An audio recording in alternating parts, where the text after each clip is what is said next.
So as long as you're knocking on the right door, the early stores are easy to get. So for example, if you walk into a store, which is part of a 20 store chain, there's 20 locations. You walking into one location is not going to be so effective, or calling one location, or it's harder to reach the decision maker. So that's why in the early days, I took advice from a lot of other CPG entrepreneurs. DTC was less of a thing when I started. I started as a CPG entrepreneur trying to get into physical locations. The level of DTC that exists now, it wasn't there when I started. You needed store distribution. So it's, more pure CPG when I started. So I used to approach stores that I could easily reach the decision maker without too much effort. So single store operations, 2 or 3 store operations, 7 store operations. It's easy to, in those type of businesses, either the buyer is the owner, or the buyer is, like in a 7 store operation. Let's say a business has 7 retail stores. That means that whoever is employed there is just probably directly reporting to the head buyer, because it's not big enough to have multiple layers there of bureaucracy and decision making.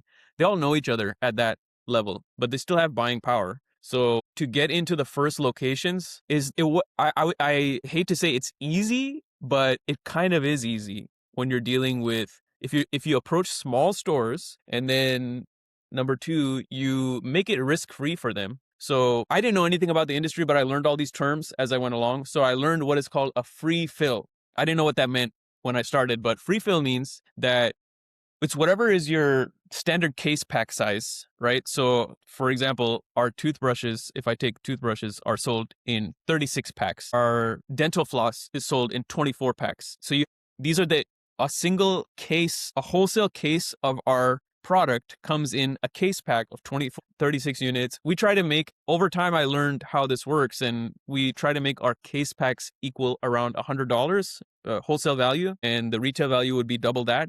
So it'll be, when they sell it, they can sell it for 200 and they make 100. So you offer that for free to a single store owner, and you're basically going in with confidence that, hey, I know that I'm looking at your store here, and I'm looking at the customers walking in, and I know that if you simply put my product on the shelf, it's going to move. It'll be gone in 1 or 2 months. So you give them the product. That's called a free fill. They see it move through, and now are they even taking a risk anymore? No, it's just money is flying off the shelves for them, and there's really no risk. And in the early stages also, I had to maintain relationships with all those buyers. So they knew my name. They know about my company. They know it's my company. They know I have skin in the game, and they would hear from me, actually me, not anyone else. And that is how I got the ball rolling. And after doing enough refills, it kind of started going on its own.